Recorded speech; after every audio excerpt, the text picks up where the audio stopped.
I want to preface this video right now with a disclaimer.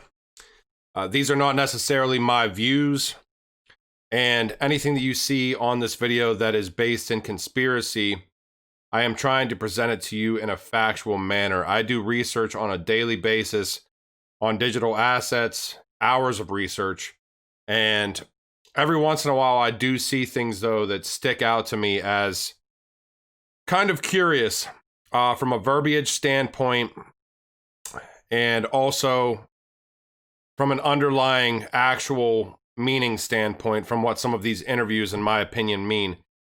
And I'll start it with this. So if you see any scam ads on this video, please do not participate in those.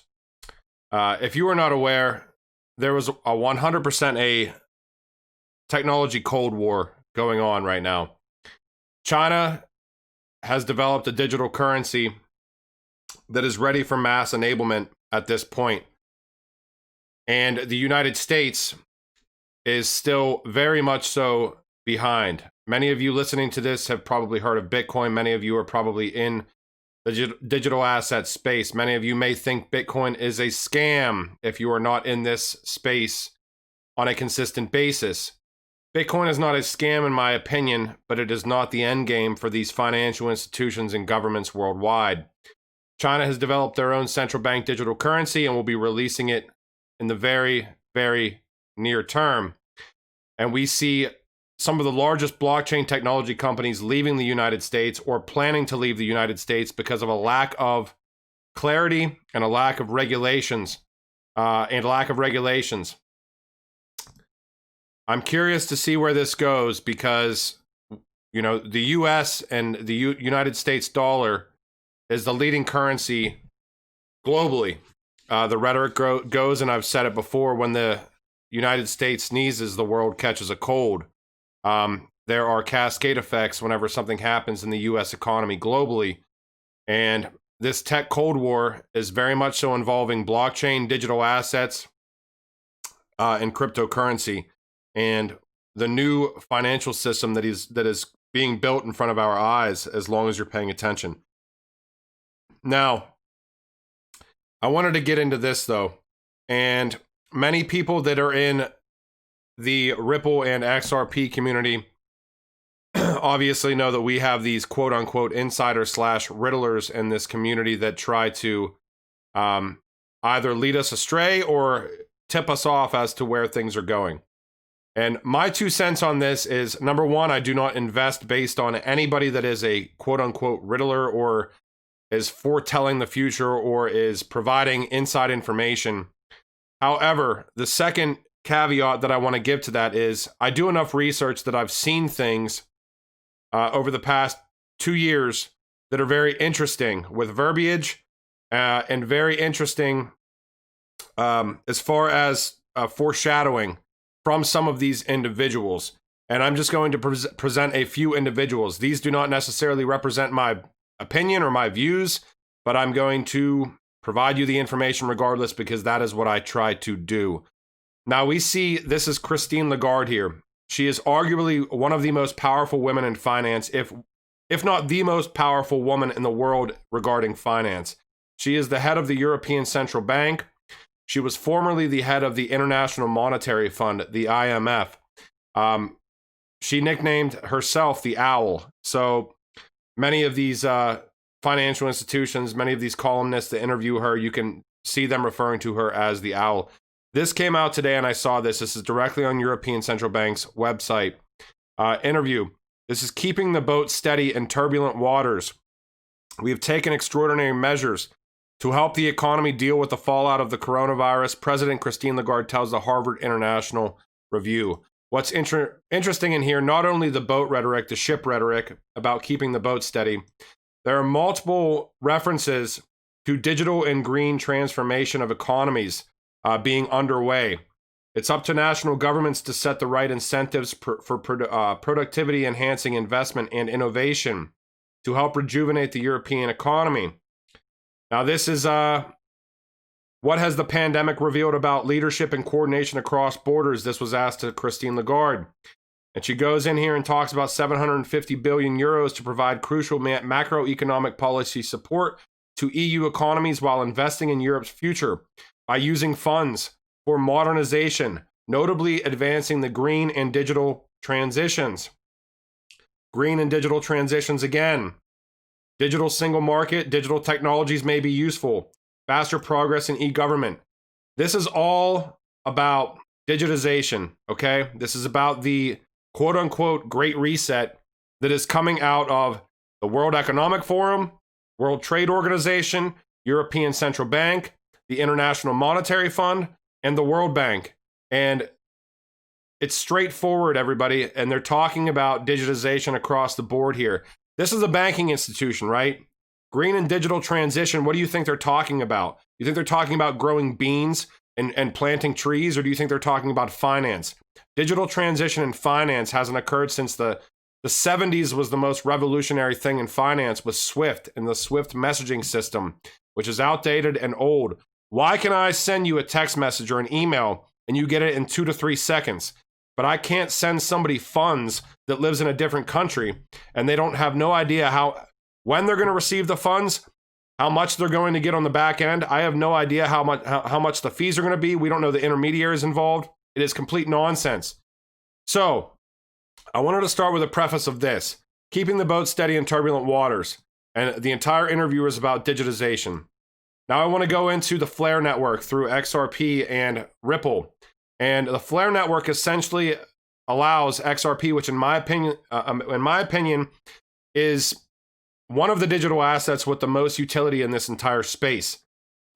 Flare essentially attaches XRP to the decentralized finance world, attaches it into Ethereum, attaches it into smart contracts. And the testnet of Flare was named after Martha Costin, okay, who invented the maritime flare. Again, this is all speculation on my part. I don't necessarily believe in riddles or forecasters or foreshadowers. However, there is rhetoric that comes out that just cannot be ignored. And when I see it, I'm going to present the news to you. Using different she developed a flare system, a pyrotechnic night signal and code system, using different combinations of colors, enabling ships to signal one another and to signal to shore. Most importantly, these Costin flares were equipped in the U.S. life-saving service devices, which were used to signal ships, warn of dangerous coastal conditions, and summon surfmen and other rescuers to a wreck scene. So she is trying to keep the boat steady in turbulent waters, right? We see what the Flare network's doing. We can see here all the rhetoric with her calling herself and being called the Owl, okay? Many of you have seen this. This is Bearable Guy 1, 2, 3, or the opposite. We can see the owl right here. Just interesting to see that. When was this posted? April 12th, right?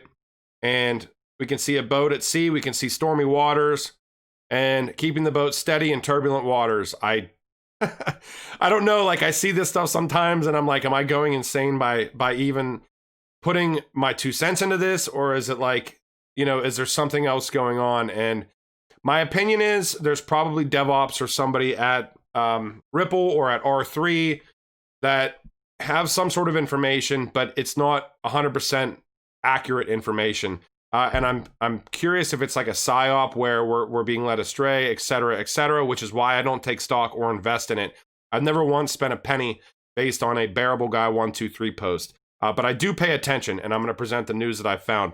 This is another thing that I've found. And this is more so a factual-based thing that one of these quote-unquote insiders has posted. And this was posted on November 6th, 2019.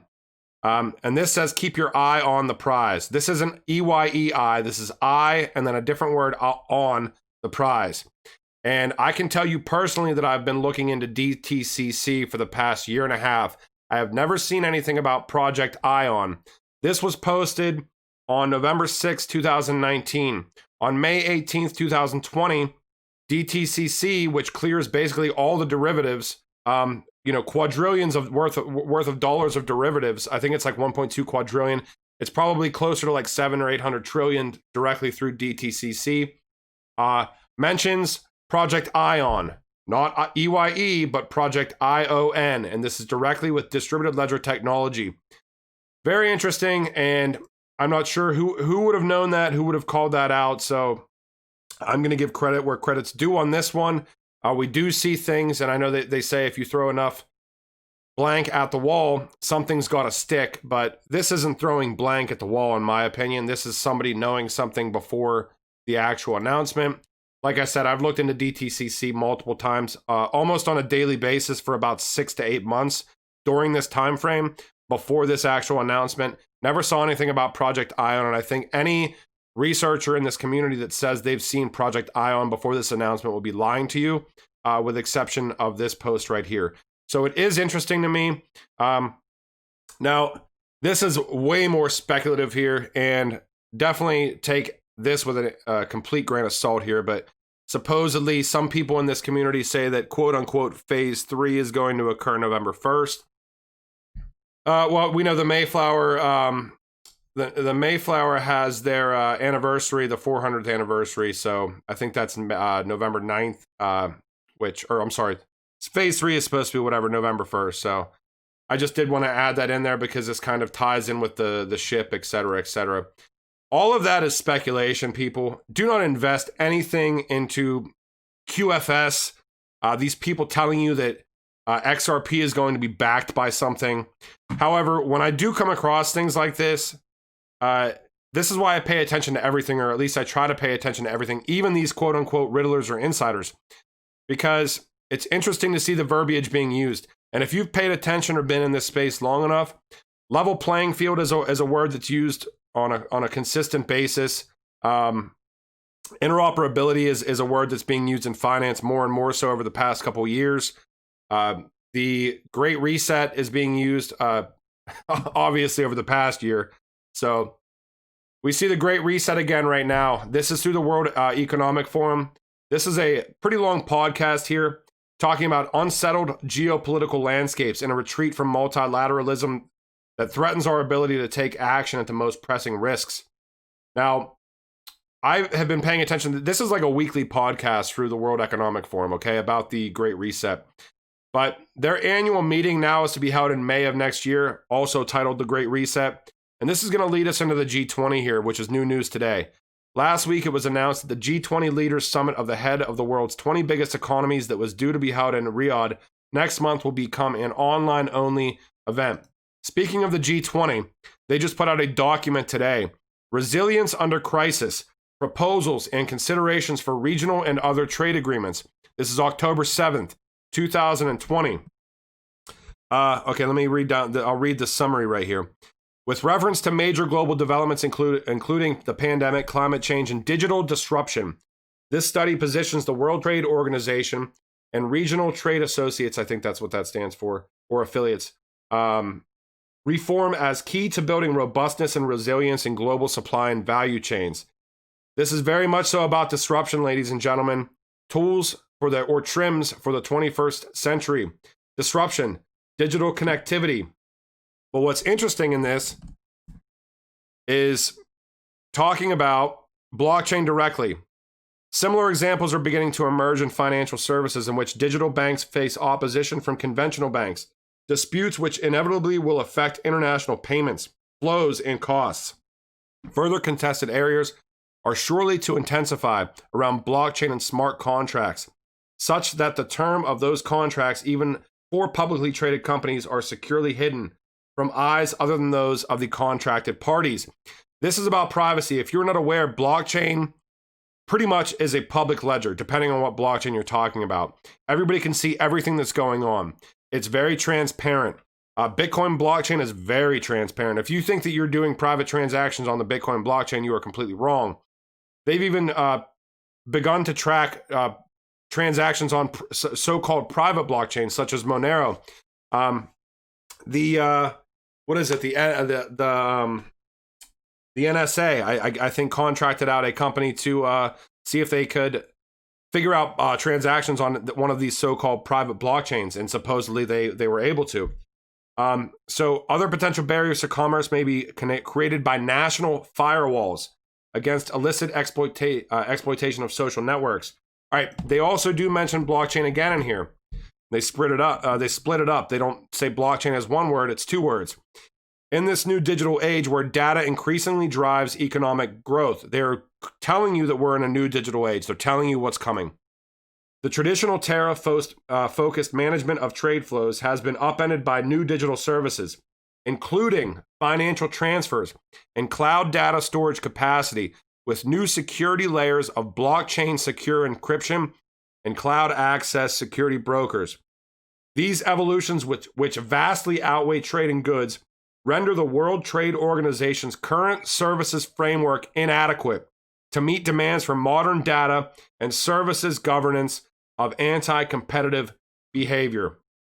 Well, hey, it's only taken 50 years, right, for us to update these systems. World Trade Organization directly speaking about blockchain, the potential for revolutionizing international trade, which is 100% happening. We can see, and I always pay attention to these big names and the blockchain initiatives that they speak about. I believe this is probably 2019. They're directly talking about IOTA, they're talking about Ripple, and they're talking about Hashgraph. If you're not aware, Hashgraph is not blockchain. Hashgraph is Hashgraph. So I consistently see that mistake being made. Just goes to show you how much they actually know. But they know it's coming, right? Now, this is Crypto for Congress, puts quote-unquote American-made, and I thought this was funny, just as a sidebar for the end of this, Bitcoin into the hands of policymakers. Bitcoin is not American-made, by the way. The hash network, the consensus of proof of work through the mining network of Bitcoin is like very much so in China. It's like 55 or 60%.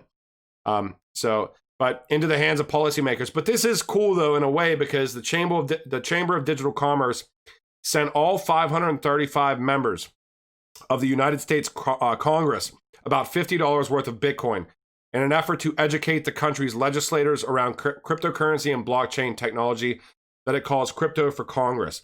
So if they sent out $50 worth of Bitcoin this week, these Congress members, based on Bitcoin's transaction time, speed, and validation process, may receive this Bitcoin sometime this weekend or maybe early next week. All right. No, I'm just joking. If you don't believe me with what's going on, I sound like an insane person. Definitely don't believe me with the insider / riddler stuff. Do that stuff on your own. I have my own opinion of those. I think that probably certain of those certain individuals that are insiders, like the Bearable guy, he's probably someone in the know through R3 or Ripple. But we see multiple ones pop up. Does that validate price at like 26 cents or whatever XRP is at right now? No, of course not. That's why we have to do our own research. But I do find it interesting that the rhetoric being used by some of the largest financial institutions in the world and the symbology and the visualization of some of these things being used ties very much so into what somebody like Bearable Guy says. Do I invest based on that? Hell no. Do I pay attention to it so that I can be informed? Of course. Number one, it's entertaining. And number two, it's always interesting seeing something like what Christine Lagarde put out today and potentially being able to tie it back through a weird connect the dots type thing. But if you don't believe me what's going on with digital assets, if you were just tuning into this channel, I very much so recommend you do some targeted key searches. It's very easy to do. You just, you do the quotations. This is European Central Bank. Quotations crypto. Then do a PDF. You don't even have to do the past. This is all time. You could do a past month, past week. Crypto assets, European Central Bank, Europa, EU, in search of stability in crypto assets, virtual currency schemes, stable coins, crypto assets, cryptocurrencies and tokens. This is the IMF, the International Monetary Fund. Treatment of crypto assets and macroeconomic statistics, regulation of crypto assets, the rise of digital money, cryptocurrencies and monetary policy, the future of currency in a digital world. They are telling you what's coming, ladies and gentlemen, and what I am here to do personally for myself, and hopefully I can inform you a little bit on it, is to try to find what these institutions are doing, some of the blockchain companies that they are surrounding themselves with, and hopefully we can make some educated guesses together. This is not financial advice. Educated guesses together as to what digital assets may thrive based on utility, not just based on short pyramid scheme based speculation, because we all know that's nonsense, right? We all know that is not the long-term sustainability of this ecosystem. And we all know that that is not the way that this is going to go. If that was the case, .coms would still be, you know, buying a .com would still be whatever. I do believe in simplicity of this marketplace. I believe in interoperability. You know, cryptos, in my opinion, create more ease of being able to transfer between these siloed payment systems. It's a pay ID initiative. So if you want to check out Unstoppable Domains, it is going to be down in the comments here. If you want to support me on Patreon, fantastic. I appreciate all the likes and views. If you guys want to subscribe, great. If you don't, don't. It does not matter to me. I do the research anyways. I hope you guys all have a fantastic evening and a great weekend. If there's news tomorrow, I will post it. All right, later.